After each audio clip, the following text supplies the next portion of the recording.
Hello and welcome to a new episode of Airport CEO here on the channel. As always, before we get too far into today's video, if you should end up enjoying this video, then don't forget to leave a like, and of course if you are new around here, why not hit subscribe.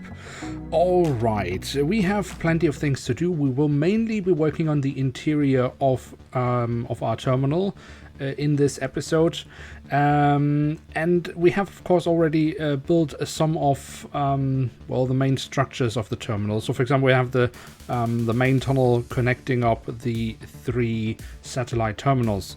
Now I'm building most of this from memory, and in this case I've actually made a mistake, but a mistake that I have only discovered after having recorded this gameplay, because as far as I can make out, actually it is only 2 of the 3 satellites, the satellite terminals that are connected with this main tunnel, and the third, which is the satellite terminal without the jet bridges, is actually connected through a separate tunnel, and that actually also means that this is then the one satellite terminal that actually isn't operating non-Schengen flights, so that shouldn't be international zone as it is right now, but we have recorded the gameplay, so for now it will be like this, but I think we will try to change it a bit later in the season, just so you know. But as I said, the main focus today will be the interior of Geneva Airport. Now, admittedly, when I'm building Geneva Airport here in the game, much of it is based on muscle memory. So basically what my brain has been able to store, what I've noticed over the years traveling in and out of Geneva Airport. But obviously, my brain is maybe not the best and most reliable source, so it is good to once in a while look at other sources. And the good thing is that I have been traveling out of Geneva quite a lot, is that I also have filmed quite a bit of that. So we can look at footage to kind of see how are details actually at the airport. And for example, the floor is obviously, we can't replicate everything one-to-one, but there are some things. So for example, with the floor, what I noticed is that many parts of Geneva Airport have this kind of concrete stone floor.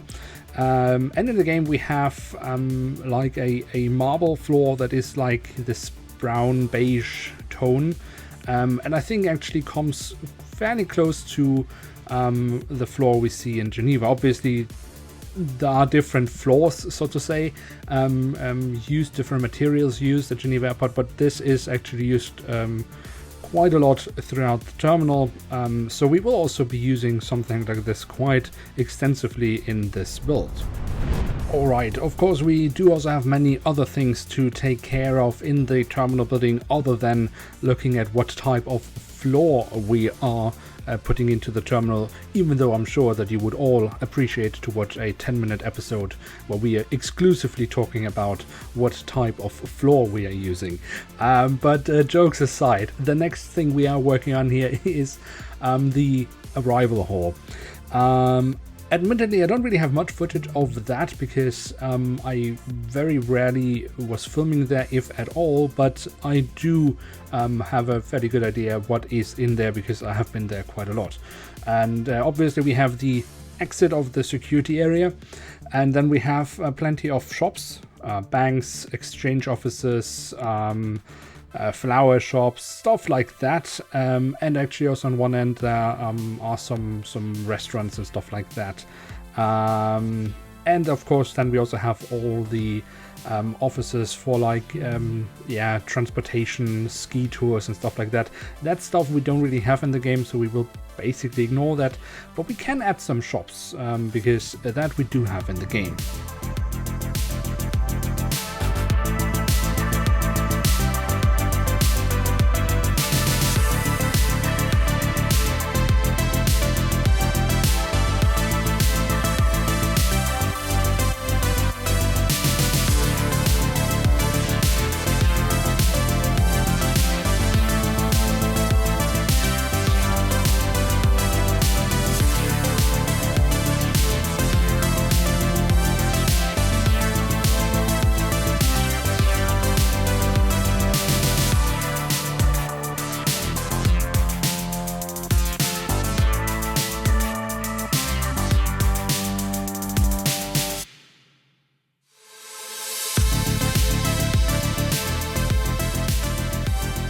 as I mentioned in the arrival hall in real life, we have flag offices for car rental and also quite a lot of small booths for the ski tourism transportation companies. And well, this is an aspect that we just don't have in the game, as I said. But that means we would technically have a little bit of space left. So basically on the walls facing the air side, that's where we have the shops. That's how it is also in real life in Geneva Airport. There are actually also a few shops facing the land side, but the majority, I would guess, is actually more facing the air side. So on the wall facing the land side, where we have the drop-off zones and stuff like that, that's where we in real life would then have these booths for these ski tourism transportation companies. But as we don't have that, I would instead add seating arrangements. And I know this sounds maybe a bit boring, but we are trying to replicate Geneva Airport as close as we can in the game. But we do also, of course, want to have, in the end, an airport that is kind of operational and that works in the game.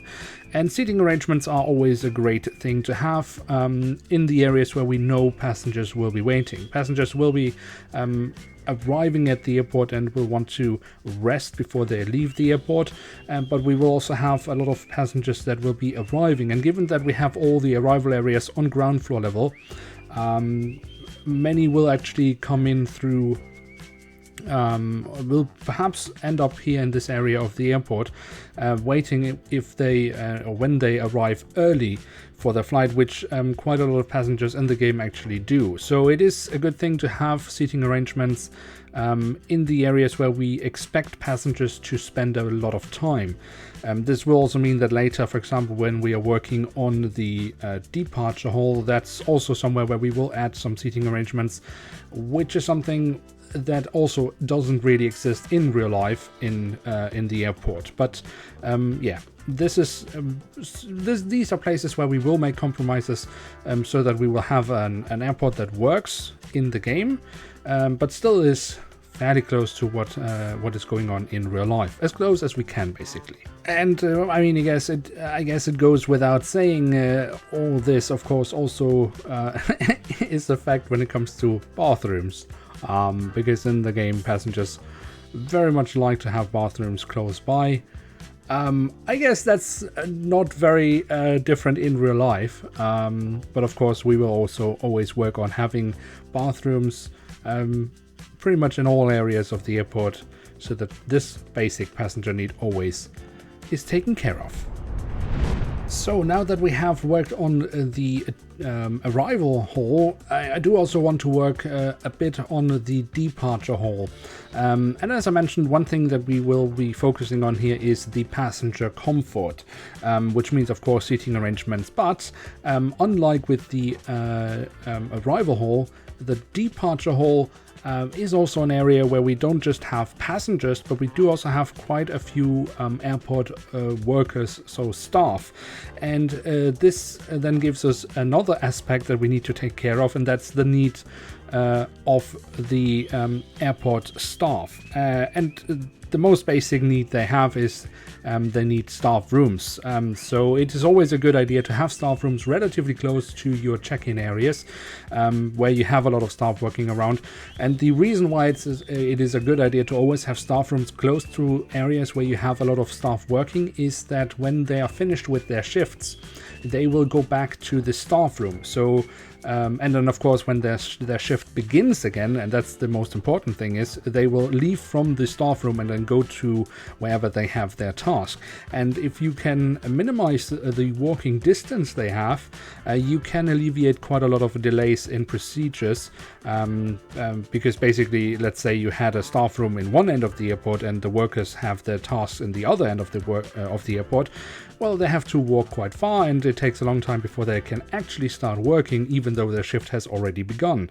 So if you have the staff room relatively close, yeah, you save yourself from a lot of trouble.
now with a lot of work done on terminal areas that face the land side, I do also want to start working a little bit on the terminal areas behind the security check as the last task of today's episode.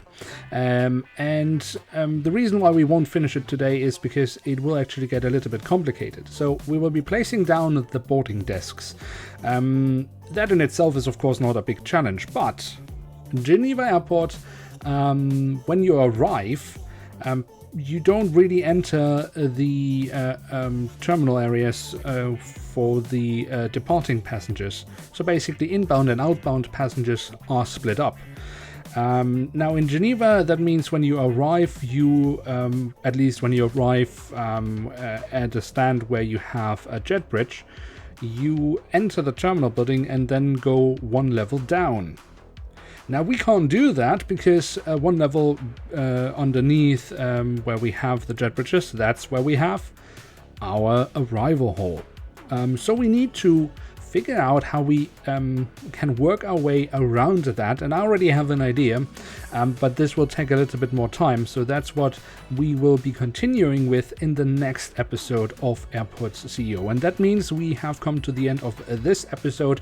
So if you have enjoyed this episode of Airports CEO, then feel free to leave a like, that would be very much appreciated. And of course, if you are new around here, why not hit subscribe? That would be absolutely awesome. With that, I'd like to say thank you very much for watching, hope to see you soon again. I'm checking out, and bye.